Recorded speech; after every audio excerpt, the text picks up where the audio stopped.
అమ్మా నాన్నలకు ఆహ్వానం పలుకుతోంది Ananda Lahari 5 star retirement homes Edupugallu Vijayawada. ఏపీలో బర్డ్ ఫ్లూ వైరస్ మరొకసారి పంజా విసురుతోంది. చిత్తూరు జిల్లా సదుం మండలంలోని పుట్టవారిపల్లి, అమ్మగారిపల్లి, ఖమ్మంవారిపల్లి గ్రామాలలో ఉన్నటువంటి కోళ్ల ఫారాలలో గత వారం రోజులుగా వేల సంఖ్యలో కోళ్లు అక్కడ మరణిస్తున్నాయి. స్థానిక పశుసంవర్ధక శాఖ అధికారులు చేపట్టిన ప్రాథమిక పరీక్షలలో వీటికి బర్డ్ ఫ్లూ వైరస్ సోకినట్లుగా నిర్ధారణ కావడంతో ఇప్పుడు యంత్రాంగం అప్రమత్తమైంది. మండలంలోని 3 ప్రధాన కోళ్ల ఫారాలలో సుమారు 28,000 కోళ్లు వైరస్ బారిన పడి చనిపోయినట్లుగా తెలిసింది. వ్యాధి తీవ్రత ఎక్కువగా ఉండడంతో వైరస్ ఇతర ప్రాంతాలకు వ్యాపించకుండా అధికారులు కఠిన చర్యలు తీసుకుంటున్నారు.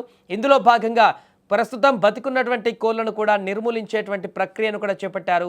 ఊరి వెలుపల జేసీబీ సహాయంతో భారీ గుంతలు తీసి శాస్త్రీయ పద్ధతిలో వాటిని పూడ్చివేస్తున్నారు. ఇకపోతే రాష్ట్రంలో బర్డ్ ఫ్లూ కేసులు రావడం ఇది మొదటిసారి కాదు. గతంలోనూ గోదావరి జిల్లాలు, నెల్లూరు, కోస్తా జిల్లాలలో ఈ వైరస్ కారణంగా లక్షలాది కోళ్లు ప్రాణాలు కోల్పోయి తద్వారా పౌల్ట్రీ రంగం కోలుకోలేని విధంగా దెబ్బతిన్నటువంటి సంగతి కూడా చూసాం మనం గతంలో. ఈ వైరస్ మానవులకు కూడా సోకే ప్రమాదం ఉండడంతో వైద్య ఆరోగ్య శాఖ ఇప్పుడు అలర్ట్ ప్రకటించింది. పౌల్ట్రీ ఫారాల యజమానులు బయోసెక్యూరిటీ చర్యలు పెంచాలని సూచించింది. కోళ్లు అసాధారణంగా చనిపోతుంటే వెంటనే అధికారులకు సమాచారం ఇవ్వాలని కూడా సూచించింది. బర్డ్ ఫ్లూ సోకిన ప్రాంతాలు, ఆ చుట్టుపక్కల గ్రామాల ప్రజలు మాంసం, గుడ్లు వినియోగించేటప్పుడు తగిన జాగ్రత్తలు తీసుకోవాలని కూడా నిపుణులు సూచిస్తున్నారు.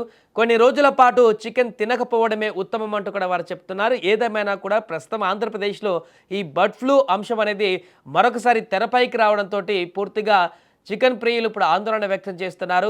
మరికొద్ది రోజుల పాటు ఈ బర్డ్ ఫ్లూ ఎక్కడైతే ఎక్కువ ఉన్నటువంటి ప్రాంతాలు ఉన్నాయో ఆ జిల్లాల వేరకు కొంత జాగ్రత్తలు తీసుకోవాలని చెప్తున్నారు. ఎందుకంటే ఇది క్రమంగా ఎక్కువైతే, ఈ కేసుల సంఖ్య ఎక్కువైపోతే కోళ్ల ఫారాలలో క్రమంగా పెరుగుతూ ఉండేటువంటి అవకాశం ఉంటుంది. గతంలో మనం చూసాం భారీ ఎత్తున ఇలాంటి పరిణామం రాష్ట్రం మొత్తం కూడా ఎదుర్కొంది. బర్డ్ ఫ్లూ కారణంగా మొత్తం లక్షల కోళ్ళు మరణించి కొన్ని రోజుల పాటు చికెన్ మొత్తం కూడా ఆ రేట్ అంతా పడిపోయి పౌల్ట్రీ అంతా కూడా అస్తవ్యస్తంగా మారినటువంటి సందర్భాన్ని కొంతకాలం క్రితం మనం చూసాం. మరలా ఇప్పుడు అలాంటి భారీ ఎత్తున అంత పెద్ద ప్రమాదం రాకముందుకే ఇప్పుడు మొదటి దశలోనే ఇప్పటికీ పెరిగిపోతుంది. భారీగా వేల సంఖ్యలో కోళ్ళు మరణిస్తున్నటువంటి సందర్భం అక్కడ కనపడుతుంది.